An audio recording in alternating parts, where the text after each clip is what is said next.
Welcome to Odia tutor classes. षष्ठ श्रेणी पिला माने तम साहित्य बहिर पंचम पाठ है नीति वचन। आज पिली यही पाठरी जहाँ सब प्रश्न रही तार उत्तर आमे करिबा। वीडियोटी को शेष जाए देख। जो पिला माने चैनल नुआ अछ चैनल को सब्सक्राइब कर दियो। प्रथमे रहिला मो बुझिबारी दिया जाइतिबा प्रश्नर ठीक उत्तर पाखरी तारा चिन्ह दियो। क्वेश्चन नंबर 1 साधु जनर पुण्य सदुपदेश मूर्ख न बुझे तार मरम लिख। यार भावार्थ कौन? यार भावार्थ है ख साधु जनकर हितोपदेश मूर्ख बुझीपारे नाही। ता पाखरे गोटे तारा चिन्ह कर दियो।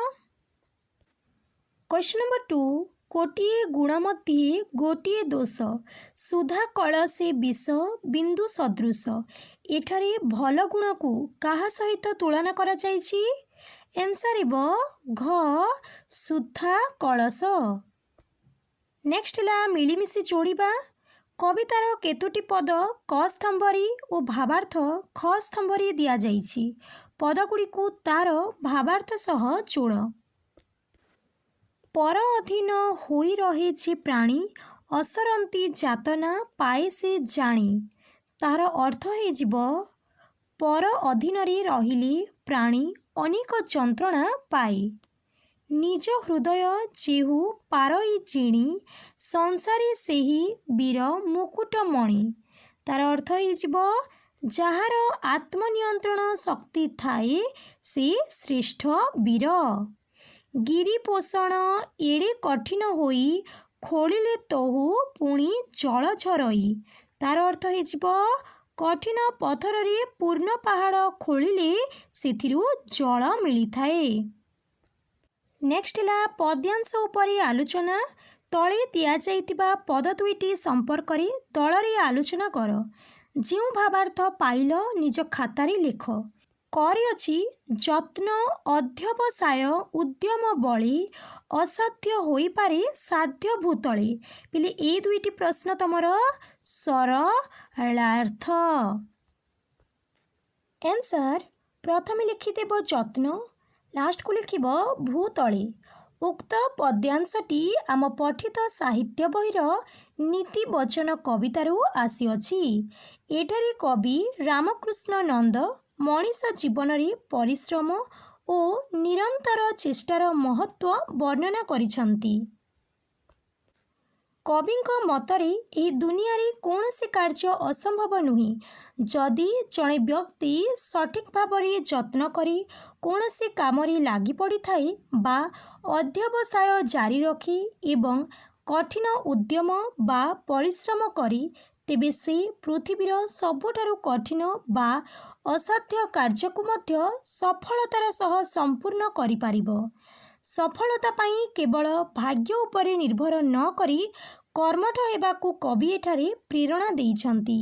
वास्तविक कविंक वर्णना बेस हृदयस्पर्शी अटे। खरे अछि थिले हे पुरी रूप रंग सुबासे चंपक कुसुमी की भ्रमर बसे। आंसर देख पिले प्रथमे लिखिदेव थिले तापर लिखिब बसे। उक्त पद्यांशटी आम पठित साहित्य बहिर नीतिवचन कवितारू आसीअछि। एठारे कवि रामकृष्ण नंद बाह्य सौंदर्य और गुण मध्य थिबा पार्थक्य को एक प्राकृतिक उदाहरण माध्यम रे वर्णना करिसंती। चंपा फूल देखिबाकू अत्यंत सुंदर। तार रंग मनोहर एवं तार सुगंध मध्य बहुत तीव्र। एते सब गुण थिले मध्य भ्रमर केबे हेले चंपा फूल उपरी बसे नाही। यार कारण हेउछि चंपार बास्ना अत्यधिक उत्कट जहाँ भ्रमर सह्य करि पारे नाही। एही उदाहरण माध्यम रे कवि बुझेइबाकू चाहिछंती जे जणे व्यक्ति केवल रूपवान बा सुंदर हेले समस्तंकर प्रिय होई पारे नाही। जदि तार आचरण बा गुण रे किछि त्रुटि थाए तेबे लोकमाने ता पाखरू दूरेई रहंती। बाह्य चेहरा अपेक्षा आंतरिक गुणर मूल्य अधिक। ନେକ୍ସଟ ହେଲା ଚିନ୍ତା କରିବା କରିଅଛି କବିତାକୁ ଧ୍ୟାନ ଦେଇ ପଢ଼। ନିମ୍ନରେ ଦିଆଯାଇଥିବା ପଦଗୁଡ଼ିକ ଉପରେ ଆଲୋଚନା କରି ସୂଚନା ଅନୁସାରେ କାର୍ଯ୍ୟ କର। ହାତୀ ପରାଏ ଜନ୍ତୁ ବନ୍ଧନେ ପଡ଼ି ଜୀବନେ ଡରିଥାଏ ଅଙ୍କୁଶ ବାଡ଼ି। କବିତାରେ ପରାଏ ଶବ୍ଦ ବ୍ୟବହାର କରାଯାଇଛି। ପରାଏ ବଦଳରେ ଆମେ ପ୍ରାୟ ଶବ୍ଦ ବ୍ୟବହାର କରିପାରିବା। ଏହିପରି କବିତାରେ କଳସେ ବନ୍ଧନୀ ଜୀବନେ ଆଦି ଶବ୍ଦ ମଧ୍ୟ ପ୍ରୟୋଗ କରାଯାଇଛି। ଏହିପରି କାହିଁକି ହୋଇଛି ସାଙ୍ଗମାନଙ୍କ ସହିତ ଆଲୋଚନା କର। ଆନ୍ସର୍ କବିତାରେ ପରାଏ ଶବ୍ଦର ଅର୍ଥ ହେଉଛି ପରି ବା ସଦୃଶ। ଏହା ଏକ ପ୍ରାଚୀନ ପ୍ରୟୋଗ। କବିତାରେ ଛନ୍ଦ ରକ୍ଷା କରିବା ପାଇଁ ଏବଂ ପଢ଼ିବା ସମୟରେ ଏକ ସୁନ୍ଦର ଲୟ ଆଣିବା ପାଇଁ କଳସ ବଦଳରେ କଳସେ, ବନ୍ଧନ ବଦଳରେ ବନ୍ଧନୀ ଏବଂ ଜୀବନ ବଦଳରେ ଜୀବନୀ ଭଳି ଶବ୍ଦ ବ୍ୟବହାର କରାଯାଏ। ଖରେ ଅଛି ଉପର ନୀତିବଚନ ପଦଟିରେ ହାତୀର ଉଦାହରଣ ଦେଲାବେଳେ ଅଙ୍କୁଶ ଶବ୍ଦ ବ୍ୟବହାର ହୋଇଛି। ତୁମେ ଅଙ୍କୁଶ ଶବ୍ଦ ପରିବର୍ତ୍ତେ ଅନ୍ୟ ଶବ୍ଦ ମଧ୍ୟ ବ୍ୟବହାର କରିପାରିବ। ଯେଉଁ ଶବ୍ଦଟି ବ୍ୟବହାର କରିବାକୁ ଯାଉଛ ତାର ପ୍ରୟୋଗର ତାତ୍ପର୍ଯ୍ୟ ବୁଝାଅ। ଆନ୍ସର୍ ହାତୀ ପାଇଁ ଅଙ୍କୁଶ ବଦଳରେ ଆମେ ମୁନିଆ ବାଡ଼ି ବା ହେଣ୍ଟା ଶବ୍ଦ ବ୍ୟବହାର କରିପାରିବା। ତାତ୍ପର୍ଯ୍ୟ ହେଲା ଏଠାରେ ଅଙ୍କୁଶ କେବଳ ଏକ ଅସ୍ତ୍ର ନୁହେଁ ବରଂ ଏହା ଶାସନ ବା ଭୟର ପ୍ରତୀକ ଅଟେ। ଶକ୍ତିଶାଳୀ ହେଲେ ମଧ୍ୟ ପରାଧୀନତା ଜୀବନକୁ ଏକ ସାମାନ୍ୟ ବାଡ଼ି ପାଖରେ ନତମସ୍ତକ କରିଦିଏ। କ୍ୱେଶ୍ଚନ୍ ନମ୍ବର 2 ଥିଲେ ହେଁ ପୁରୀ ରୂପ ରଙ୍ଗ ସୁବାସେ ଚମ୍ପକ କୁସୁମିକି ଭ୍ରମର ବସେ ମହକ ଯେଣୁ ତାର ଉତ୍କଟ ଅତି ଭ୍ରମେ ଭ୍ରମର ଦିନେ ନ ଯାଏ କତି। ପ୍ରକୃତି ମାଧ୍ୟମରେ ମଣିଷର କେଉଁ ମାନବୀୟ ଗୁଣଗୁଡ଼ିକ ବିଷୟରେ କୁହାଯାଇଛି? ପ୍ରକୃତିଠାରୁ ଆମେ କେଉଁ ସବୁ ଗୁଣ ଶିଖିପାରିବା ଚିନ୍ତା କରି ଲେଖ। ଆନ୍ସର୍ ଉକ୍ତ ପ୍ରସଙ୍ଗରେ ଚମ୍ପା ଫୁଲ ଏବଂ ଭ୍ରମରର ଉଦାହରଣ ମାଧ୍ୟମରେ ମଣିଷର ବ୍ୟବହାର, ଚରିତ୍ର ଏବଂ ଆନ୍ତରିକ ଗୁଣ ବିଷୟରେ ବର୍ଣ୍ଣନା କରାଯାଇଛି। ଏଠାରେ କୁହାଯାଇଛି ଯେ ମଣିଷ ପାଖରେ ଯେତେ ରୂପ, ଧନ ବା ବାହ୍ୟ ସୌନ୍ଦର୍ଯ୍ୟ ଥିଲେ ମଧ୍ୟ ଯଦି ତାର ସ୍ୱଭାବ ଉଗ୍ର ବା ବ୍ୟବହାର ଖରାପ ହୋଇଥାଏ ତେବେ ତାକୁ କେହି ଆଦର କରନ୍ତି ନାହିଁ। ଯେପରି ଚମ୍ପା ଫୁଲର ରୂପ ଓ ରଙ୍ଗ ଥିଲେ ମଧ୍ୟ ତାର ଗନ୍ଧ ଅତ୍ୟଧିକ ଉତ୍କଟ ହୋଇଥିବାରୁ ଭ୍ରମର ତା ପାଖକୁ ଯାଏ ନାହିଁ। ସେହିପରି ଗୁଣହୀନ ବା ଖରାପ ବ୍ୟବହାର କରୁଥିବା ବ୍ୟକ୍ତିଠାରୁ ସମାଜ ଦୂରେଇ ରହେ। ପ୍ରକୃତିଠାରୁ ଆମେ ନିମ୍ନଲିଖିତ ଗୁଣଗୁଡ଼ିକ ଶିକ୍ଷା କରିପାରିବା।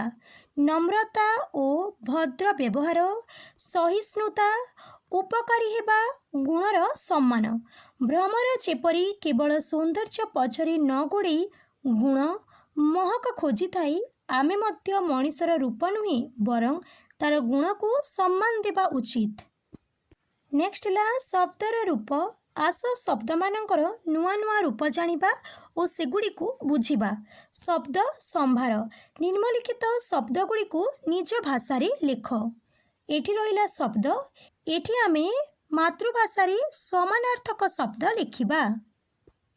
ପ୍ରଥମେ ରହିଲା ପାଷାଣ। ପାଷାଣର ଅର୍ଥ କ'ଣ? ପଥର କିମ୍ବା ଆମେ ଶିଳା ମଧ୍ୟ କହିପାରିବା। ନେକ୍ସଟ ହେଲା ରୁଧିର। ରୁଧିରର ଅର୍ଥ ହେଲା ରକ୍ତ। ନେକ୍ସଟ ହେଲା କମଳ। କମଳର ଅର୍ଥ ହେଲା ପଦ୍ମ, ରାଜୀବ। ଭେକ। ଭେକ ଶବ୍ଦର ଅର୍ଥ ହେଲା ବେଙ୍ଗ। ମଣ୍ଡୁକ ମଧ୍ୟ ତମେ ଲେଖିପାରିବ। ସମରର ଅର୍ଥ ହେଲା ଯୁଦ୍ଧ।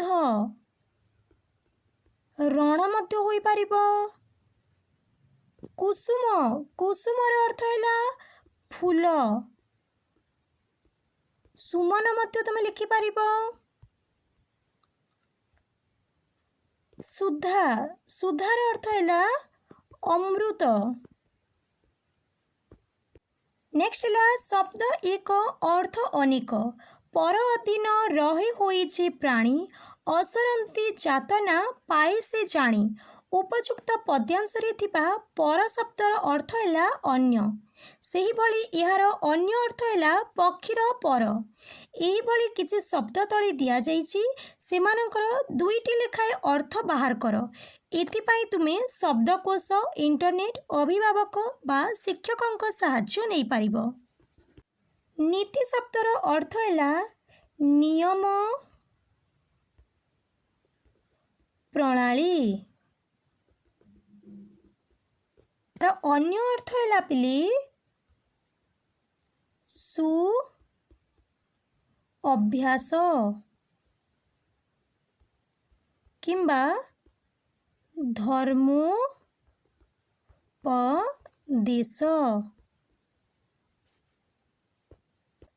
नेक्स्ट ला कर करर अर्थ है हाथ तार अन्य अर्थ है खजना बा राजस्व।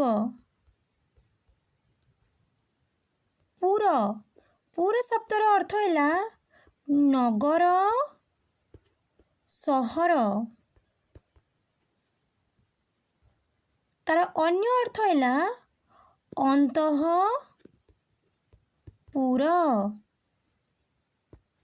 नेक्स्ट है बास बास शब्दर अर्थ है बासना बा सुगंध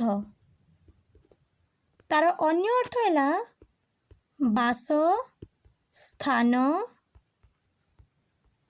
किंबा रहिबा जागा मध्य तमे लिखि पारिबो। नेक्स्ट है जीवन जीवन अर्थ है प्राण तार अन्य अर्थ है जल। नेक्स्ट है गोटे शब्द रे प्रकाश कर आमे गोटे शब्द को भल करी बुझाइबा पाई खंड वाक्य प्रयोग करिथाउ जेपरी जहाको खाइबा द्वारा मृत्यु हुए नाही ताहा हैला अमृत सेही भली क स्तंभ रे स्थानित खंड वाक्यर ठीक शब्द ख स्तंभ रु बाछि लेख। हाथी को आयत्त करिबा निमित्त बाड़ी ताकू कहिबा अंकुश। नुआ कथा जानिबा पाई अविराम चेष्टा बा परिश्रम ताहा हेबो अध्यवसाय। जो व्यक्तिर दुष्ट बा खराब बुद्धि थाए ताहा हेजिबो मंद मति जे परर अधीन रे थाए ताहा हेजिबो पराधीन। नेक्स्ट है पाद पूरण कर नीतिवचन कवितार गोटे गोटे पदर प्रथम पादटी लेखा जाइछि द्वितीय पादटी कौन हेबो खाली स्थान रे लेख। गिरी पाषाण एड़े कठिन होई खोलिले